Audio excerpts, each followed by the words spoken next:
क्या हो अगर आपके साम्राज्य की सबसे बड़ी ताकत उसके विनाश का कारण बन जाए। 1560 के दशक में गडामंडला भारत की सबसे समृद्ध राज्यों में से एक था। सोने का व्यापार, घने वन और युद्ध के लिए हाथियों की विशाल सेना। उस राज्य की शासक थी एक बुद्धिमान और पराक्रमी रानी, रानी दुर्गावती। पर उनकी समृद्धि ही उनकी शत्रु बन गई। जब सम्राट अकबर को उनके राज्य की अपार संपदा का पता चला तो उसने कहा, यह राज्य अब मेरा होगा। रानी, जिन्होंने अनेक सुल्तानों को हराया था, अब एक ऐसी सेना के सामने थी जो उनसे 10 गुना बड़ी थी और जिनके तोपें उनके किलों की दीवारों को तोड़ सकती थी।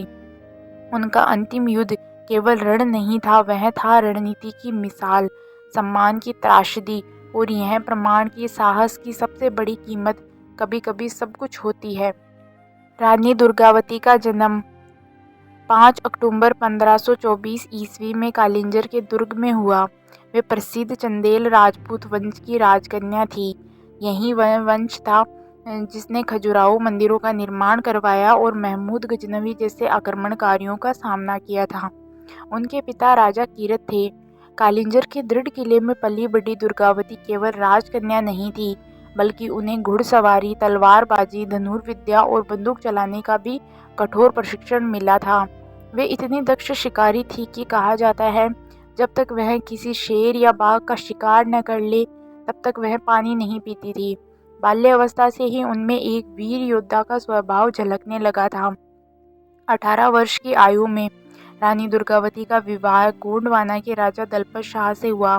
यह विवाह चंदेल और गोंड वंशों के राजनीतिक गठबंधन का प्रतीक था, जिसने दोनों राज्यों की शक्ति और सुरक्षा को बढ़ाया था। 1545 ईस्वी में उनके पुत्र वीर नारायण का जन्म हुआ। पति दलपत शाह के निधन के बाद केवल 5 वर्ष के पुत्र के लिए रानी ने शासन की जिम्मेदारी अपने हाथों में ली। रानी दुर्गावती ने लगभग 14 वर्षों तक गोंडवाना का सफल और न्यायपूर्ण शासन किया। उन्होंने राजधानी सिंघोरगढ़ से हटाकर चौरागढ़ को अपना नया केंद्र बनाया, जो अधिक सुरक्षित और रणनीतिक दृष्टि से उपयुक्त था। उनके शासनकाल में राज्य समृद्ध हुआ। हाथियों की बहुतायत, व्यापार की उन्नति और जल संरक्षण की अनगिनत योजनाएं रही।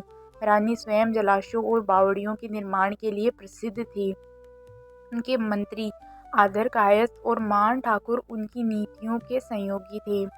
जब अकबर ने मालवा को अपनी सल्तनत में मिला लिया, तब गोंडवाना की सीमाएं सीधे मुगलों से जुड़ गई। अकबर का सेनापति आसफ खान गोंडवाना की समृद्धि, हाथियों की संपदा और उसकी रणनीतिक स्थिति से प्रभावित होकर आक्रमण की योजना बनाने लगा। रानी दुर्गावती ने आत्मसमर्पण से इनकार कर दिया और सीधे युद्ध का मार्ग चुना। उन्होंने युद्ध के लिए नरई गांव के पास का स्थान चुना, जहां नर्मदा और गोंड नदियों का संगम तथा आसपास की पहाड़ियां प्राकृतिक रक्षा की दीवार बनाती थी।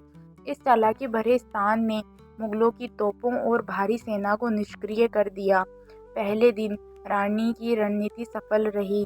मुगल सेना को भारी नुकसान उठाना पड़ा और वे पीछे हट गए।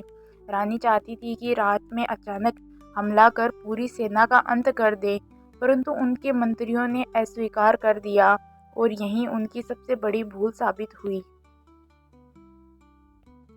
आसफ खान ने अगले दिन फिर से विशाल सेना और भारी तोपखाने के साथ हमला किया।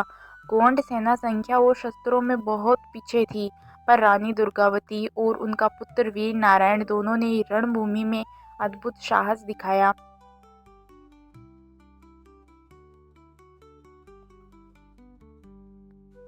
वीर नारायण घायल हुए, पर रानी ने हाथी पर सवार होकर युद्ध जारी रखा।